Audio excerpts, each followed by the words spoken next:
Assalamualaikum warahmatullahi wabarakatuh. Bertemu lagi dengan saya dalam kajian pendidikan Pancasila. Pada sesi ini kita akan membahas tentang Pancasila sebagai dasar negara. Nah, adapun tujuan dari pembelajaran ini adalah bahwa yang pertama secara aspek pengetahuan, teman-teman mempunyai pengetahuan terkait dengan Pancasila sebagai dasar negara. Lalu yang kedua terkait dengan aspek keterampilan, bagaimana lalu teman-teman bisa menganalisis atau mengidentifikasi masalah-masalah terkait dengan Pancasila sebagai dasar negara, dan yang ketiga bagaimana mengimplementasikannya Pancasila sebagai dasar negara dalam kehidupan masyarakat.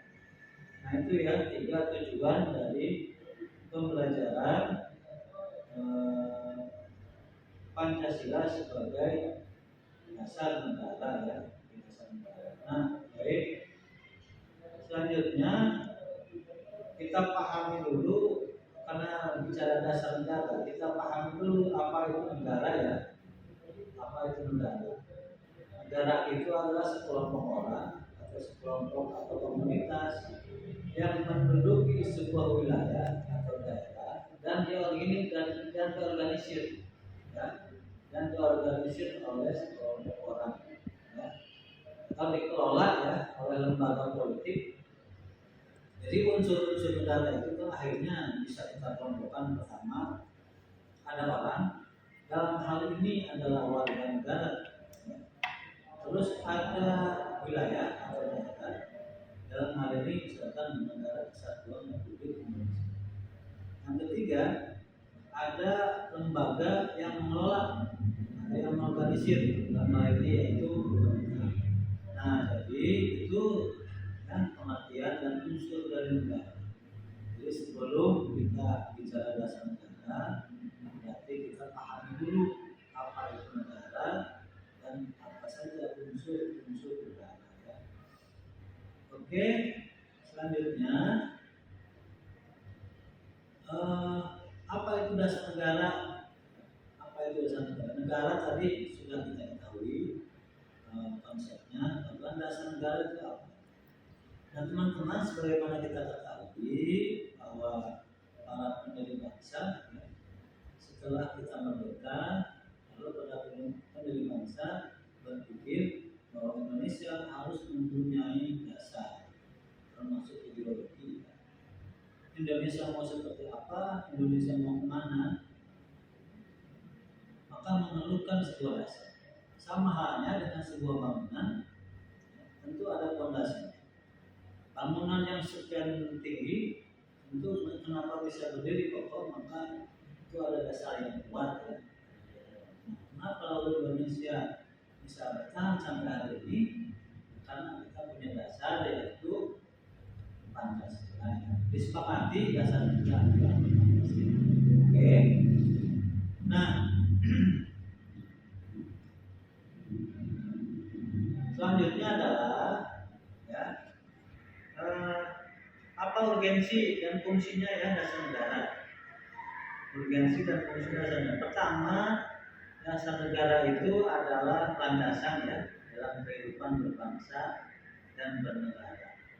Yang kedua, kedudukan dasar negara adalah sebagai norma tertinggi, sebagai norma tertinggi, sebagai rujukan tertinggi, sebagai aturan tertinggi. Ya. Maka nanti di bawahnya sebetulnya dibuat aturan-aturan, misalkan di bawah Pancasila itu, Pancasila dasar negara itu di bawahnya itu ada undang-undang, ada peraturan lain-lain. Ya. Nah, semuanya itu merujuk ya, kepada Pancasila sebagai dasar negara. Di sisi lain, Pancasila, aturan-aturan tersebut tidak boleh bertentangan dengan Pancasila, karena Pancasila itu adalah dasar negara yang posisinya tertinggi ya, menjadi aspirasi menjadi rujukan semua aturan-aturan yang ada. Misalkan dalam kegiatan ekonomi itu dibuat undang-undang berkaitan dengan ekonomi. Nah, undang-undang tersebut tidak boleh harus menuju kepada Pancasila, tidak boleh bertentangan dengan nilai Pancasila. Nah, lalu apa fungsinya yang dasar negara? Fungsinya adalah satu, dulu fungsinya sebagai dasar dari berdirinya negara Indonesia. Dulu ya, yang sudah merdeka, Pancasila sebagai dasar berdirinya negara Indonesia. Lalu berikutnya adalah fungsi dari Pancasila itu, Pancasila sebagai dasar negara adalah menjadi dasar dalam penyelenggaraan negara. Ya. Jadi begini, pemerintah menjadi dasar dalam penyelenggaraan negara. Nah, pemerintah Indonesia mau dibawa kemana seperti apa? Harus berdasarkan aturan, harus berdasarkan regulasi, harus berdasarkan payung hukum. Ya. Maka kalau dalam konteks sekarang, payung hukum itu dibuat oleh DPR sebagai lembaga legislatif, sebagai pembuat undang-undang. Lalu siapa yang menjalankan undang-undang? Yaitu pemerintah, ya, sebagai lembaga eksekutif. Nah, DPR membuat undang-undang, membuat aturan, tidak boleh harus merujuk kepada Pancasila dan tidak boleh bertentangan dengan nilai-nilai Pancasila. Sama halnya pemerintah tidak bisa melakukan apa-apa, tidak, tapi harus ada payung hukumnya. Payung hukumnya dibuat oleh DPR. Nah, dalam bentuk undang-undang. Undang-undang tersebut harus merujuk kepada Pancasila, tidak boleh bertentangan dengan nilai-nilai Pancasila. Nah, selanjutnya kita bicara bagaimana sumber historis, ya, terus sosiologis dan politis, ya, bagaimana Pancasila menjadi dasar negara, ya, sebagai dasar negara. Historisnya, sebagaimana yang tadi saya sampaikan bahwa Pancasila bersumber dari kearifan lokal, bersumber dari budaya adat yang berjalan, ya, pada masyarakat atau leluhur kita, ya, yang lalu diformalkan menjadi sebuah sebuah dasar, ya, menjadikan sebuah Pancasila yang Pancasila sebagaimana kita terima sampai hari ini dan disepakati misalkan dalam undang-undang, ya, pembukaan undang-undang dasar bahwa Pancasila sebagai dasar negara. Secara historis termasuk 1 Juni 1945 Presiden Soekarno berpidato secara lisan mengenai calon lulusan dasar negara Indonesia. Kemudian diberi nama Pancasila yang memiliki 5 dasar. Itu, ya, yang lalu misalkan dibahas di BPUPKI, di BPKI dan seterusnya, ya, di periode perumusan sampai ke pengesahan Pancasila disepakati sebagai dasar negara. Nah, bagaimana landasan sosiologis ini? Landasan sosiologisnya, kenapa kita memerlukan Pancasila sebagai dasar negara? Teman-teman mungkin bisa dipahami bahwa kondisi kita, para pendiri bangsa sudah berpikir jauh, ya. Para pendiri bangsa sudah mengetahui Indonesia itu seperti ini. Nah, lalu jawabannya Pancasila sebagai dasar negara, mengingat bahwa misalkan dari sisi masyarakat kita itu berbeda-beda, masyarakat itu sangat berbeda-beda dari sisi ras, suku, agama dan lain-lain sangat berbeda. Maka memerlukan Pancasila yang berfungsi merekatkan, mempersatukan, ya. Kenapa lalu sepakati Pancasila sebagai dasar negara, ya. Jadi masyarakat itu sangat plural, ya, sangat plural. Nah, bisa. Jawabannya adalah Pancasila, misalkan, ya, kenapa lalu sila pertama ketuhanan yang Maha Esa. Mengingat masyarakat kita yang majemuk, masyarakat kita yang plural, nggak bisa kita memaksakan, ya, salah satu kelompok. Nah, Pancasila menjawab itu dengan sila pertama, misalkan nilai ketuhanan yang Maha Esa, bahwa bahwa misalkan agama kita berbeda-beda, tapi kita dipersatukan oleh Pancasila, oleh sila pertama yaitu ketuhanan yang Maha Esa.